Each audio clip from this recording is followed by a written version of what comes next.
My 4-year-old nephew slapped me across the face and said, "Mommy says you deserve it because you're a brokey." My mom revealed my darkest secret to make everyone laugh. I revealed hers to make everyone leave. My mom, Gina, always thought she was the funniest person in every room. She'd been doing stand-up comedy at open mics for years, never getting past 5-minute sets at dive bars, but she called herself a professional comedian. Her whole personality was making people laugh, even if it meant throwing anyone under the bus for a punchline. Growing up, every embarrassing thing I did became material for her act. When I wet the bed at 7, she told it at my birthday party like it was hilarious. When I got my first period and bled through my pants at school, she made it her closing bit for months. But the worst thing she ever did happened at my engagement party. I'd been with my fiancé Luke for 4 years, and we finally decided to get married. The engagement party was at Luke's parents' country club with all his family, his dad's business partners, and everyone important in his life. Gina showed up already drunk, wearing this sequined dress like she was accepting an award. She kept interrupting conversations to tell jokes that weren't landing. People smiled politely but were obviously uncomfortable. Halfway through dinner, Gina clinked her glass for a speech nobody asked her to give. She started talking about how proud she was that I'd found someone willing to marry me despite everything. Then she said she had a funny story about why she never thought this day would come. She told everyone about when I was 19 and had a mental breakdown. Not just mentioned it, but performed it like a comedy routine. She mimicked me crying, acted out me begging her to help me, did an impression of me saying I wanted to die. She told them about finding me with pills, rushing me to the hospital, the 72-hour hold. She made sound effects of the heart monitor. She actually got on the floor to show how I'd collapsed. People weren't laughing. Luke's mom had tears in her eyes. His father looked sick. My future brother-in-law walked out. But Gina kept going, saying the funniest part was when I told the psychiatrist I felt worthless. And he said, "Well, at least you're self-aware." She laughed at her own joke while 200 people sat in horrified silence. Luke didn't know any of this. I'd been planning to tell him eventually, but not like this. Not as entertainment for his entire family. His grandmother was clutching her pearls. His business partners were exchanging looks. Gina finally noticed nobody was laughing and said tough crowd before sitting down like she'd killed it. Luke's family left immediately. Half of them haven't spoken to me since. They think I'm unstable or that it runs in the family after seeing Gina. Luke almost called off the engagement. It took months of couples therapy for him to trust that I was okay, that it was a one-time crisis years ago. Gina never apologized. Said I was too sensitive and comedy comes from truth. She actually used the engagement party story in her next set, talking about how rich people have no sense of humor. She told me I should be grateful she made me memorable. The wedding was in 3 months. Gina assumed she'd be giving a speech, already working on material.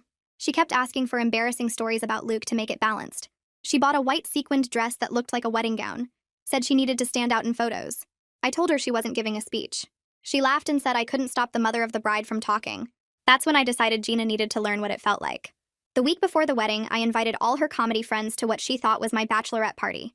She was thrilled I was including her scene. Brought 15 people from her open mic nights, all wannabe comedians who thought they were funnier than they were. I said I wanted to do a roast, but with a twist. We'd roast our parents for all the crazy things they did raising us. Gina loved it. Said finally I was developing a sense of humor. She went first, telling more stories about my childhood that made me sound pathetic.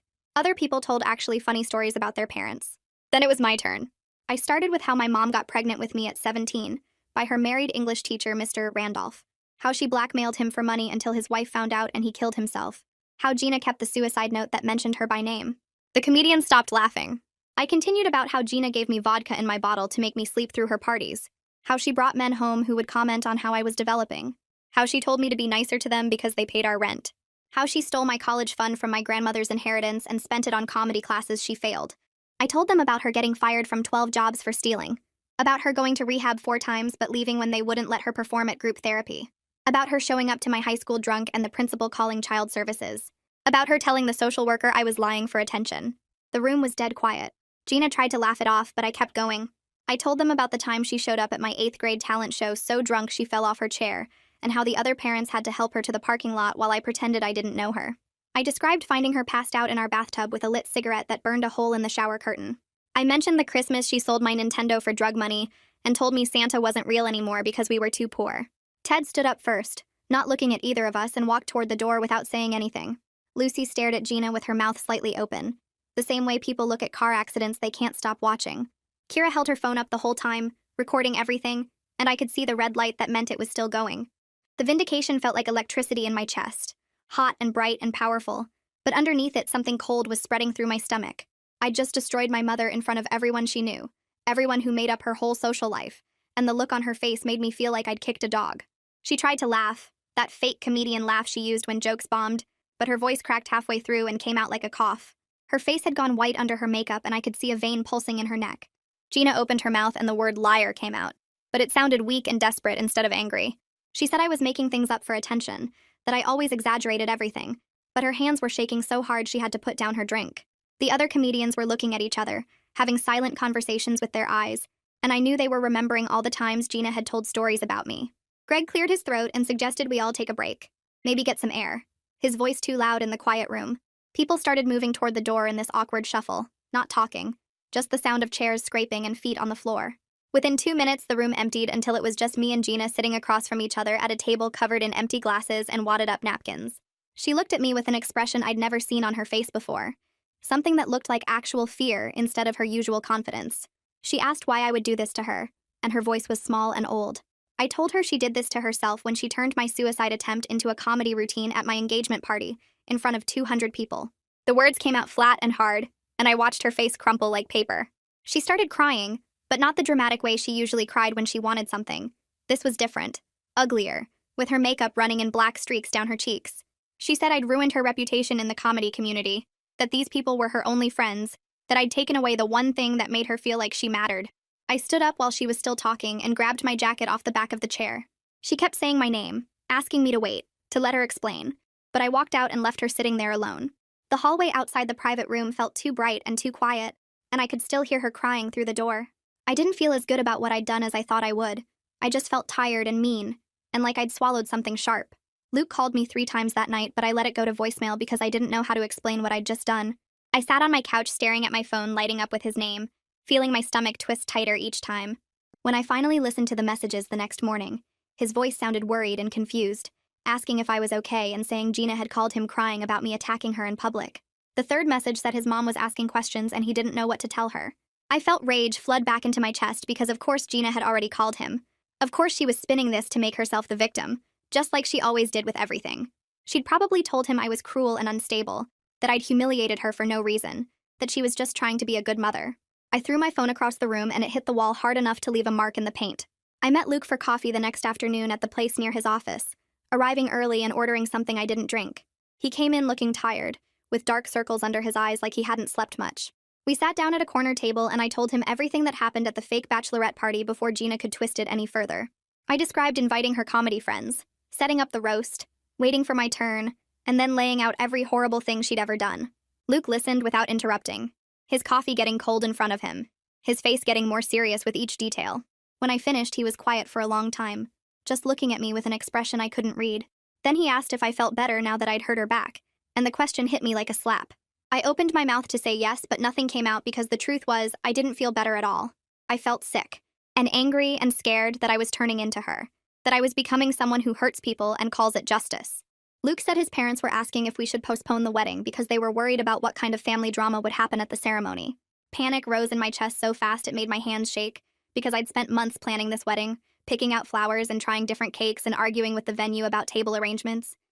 I didn't want Gina to ruin this too, to take away another important day by making it all about her dysfunction.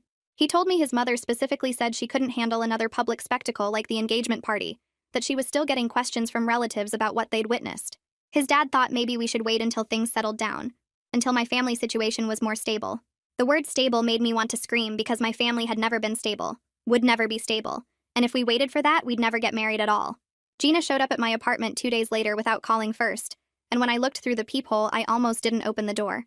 She looked genuinely broken in a way I'd never seen, her hair unwashed and pulled back, wearing sweatpants and an old t-shirt instead of her usual attention-grabbing outfits. I opened the door and she walked in without asking, sitting down on my couch like her legs couldn't hold her up anymore. She told me that 2 comedy clubs had uninvited her from their open mics after word spread about what I'd revealed. The Laugh Factory told her they were going in a different direction, and the Comedy Store said they were full for the next 6 months. I felt a flicker of guilt before I remembered her on the floor at my engagement party, acting out me collapsing, making sound effects of the heart monitor while Luke's grandmother clutched her pearls, and his business partners exchanged horrified looks. She admitted that the story about Mr. Randolph was true, that she'd gotten pregnant by her married English teacher when she was 17, and blackmailed him for money until his wife found the letters. She said she'd carried guilt about his death for 27 years, that she still had nightmares about his wife calling her a murderer at the funeral. She was 17 and stupid and didn't understand that blackmail could make someone desperate enough to kill themselves, She told me his suicide note mentioned her by name, said she'd ruined his life and his marriage, and she'd kept it hidden in a box under her bed all these years.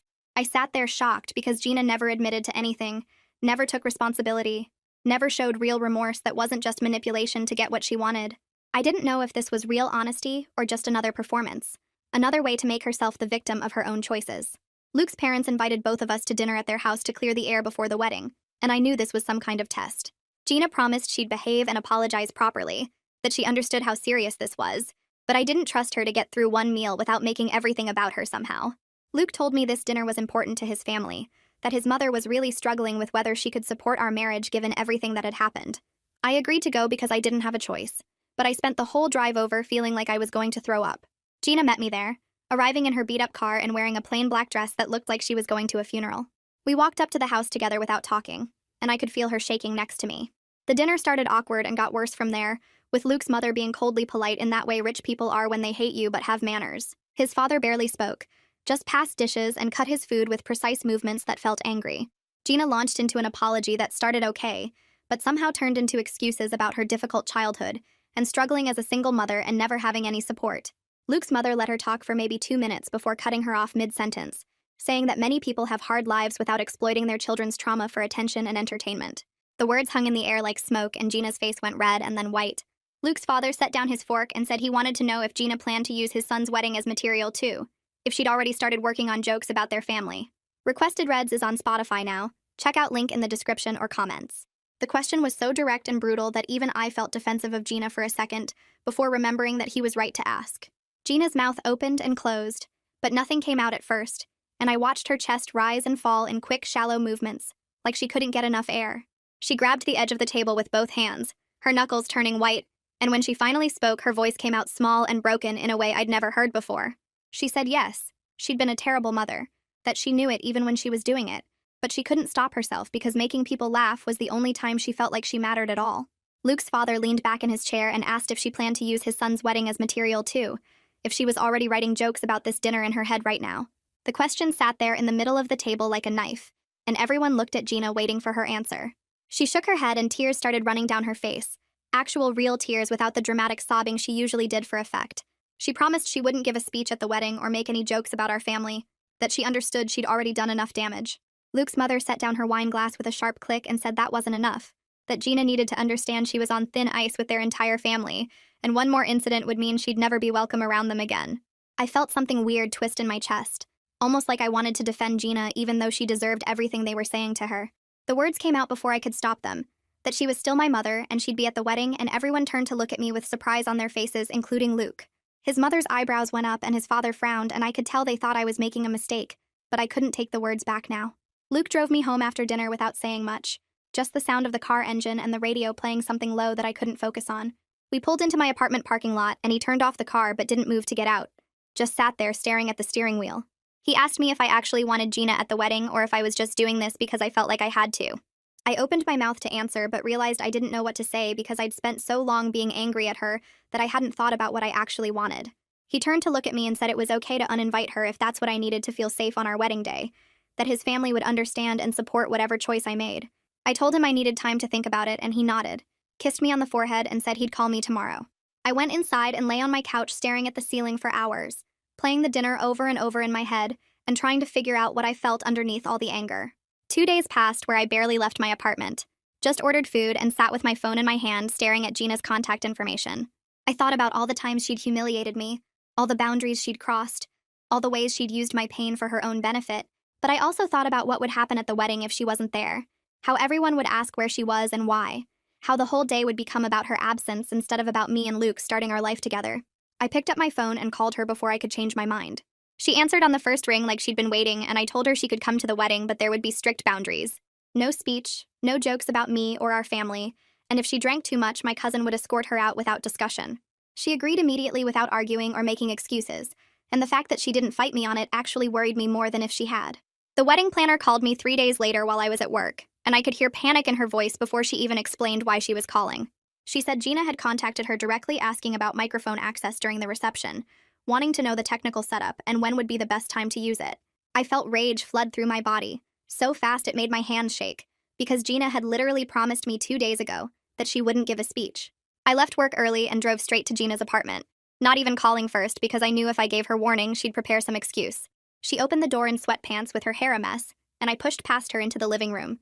When I confronted her about calling the wedding planner, she put her hands up and said she just wanted to sing a song for us, that it wasn't a speech, it was a musical tribute. I told her I knew she was lying and that she was planning some kind of performance that would make everything about her again. I stood in her messy living room with comedy notebooks scattered everywhere and told her that if she did anything at the wedding that drew attention to herself, I would never speak to her again. She started crying and saying I was being cruel, that she just wanted to celebrate her only daughter's wedding and I was treating her like a criminal.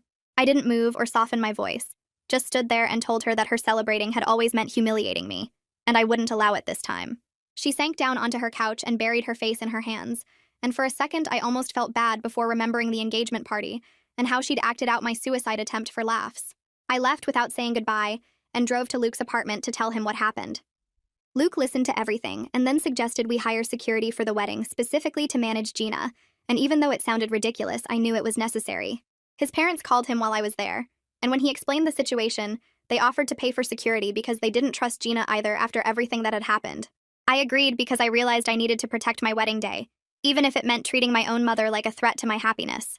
We spent the rest of the evening looking at security companies and explaining the situation, and I felt both relieved and deeply sad that this was what my life had come to.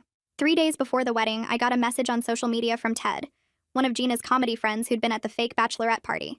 He said he wanted to talk to me about something important, and could we meet for coffee?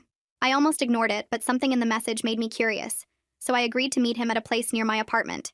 He showed up looking uncomfortable and guilty, stirring his coffee for a full minute before finally telling me that Gina had been calling all her comedy friends trying to get them to come to the wedding and support her.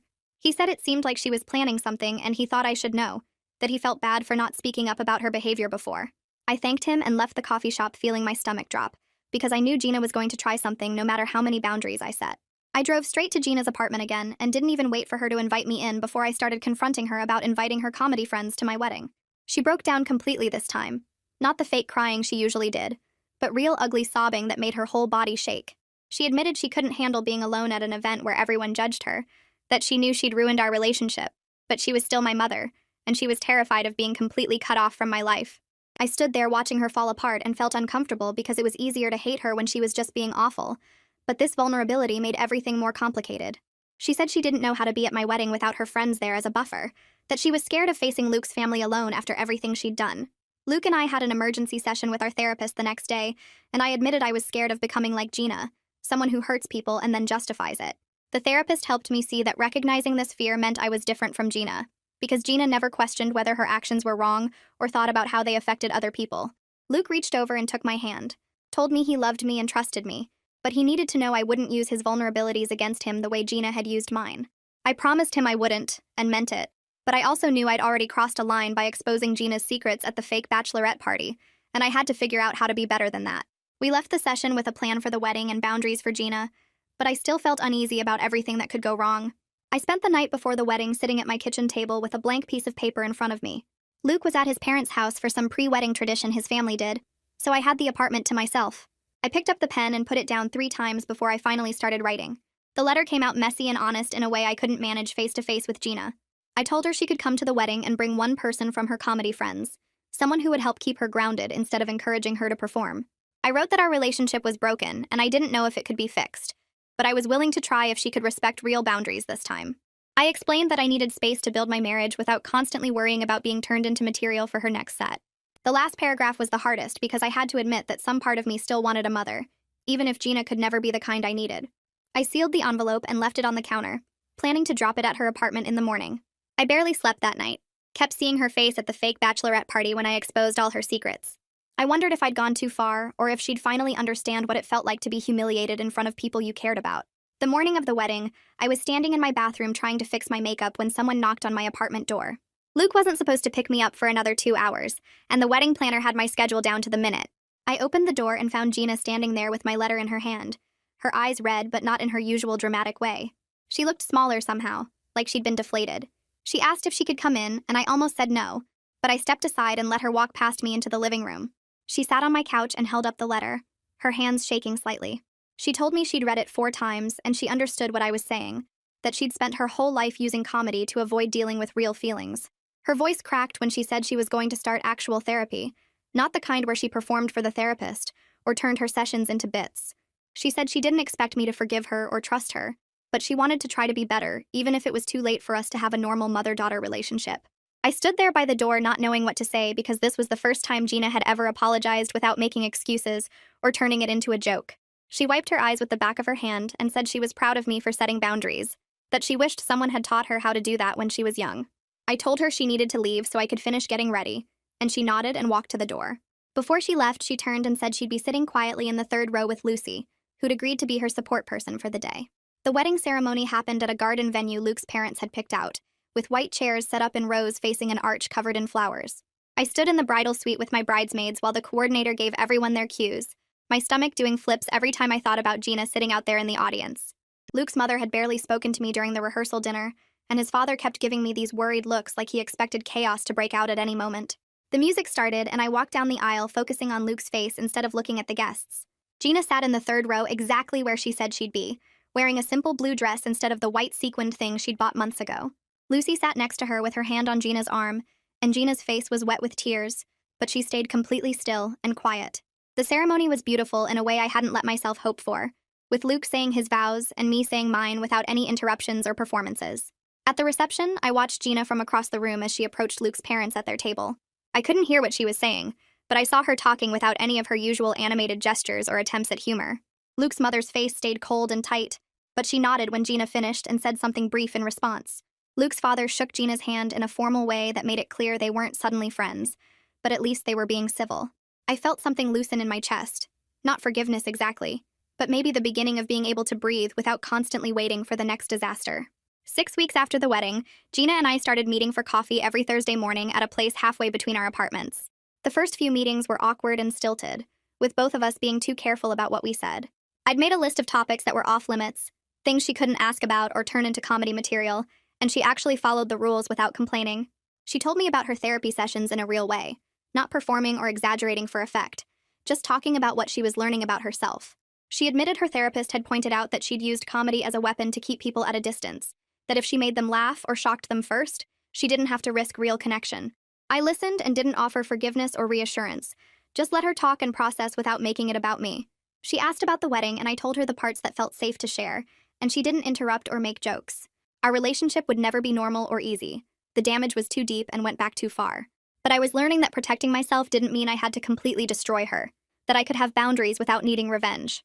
Luke and I were building our life together in our new apartment, making plans for the future without the constant fear hanging over everything.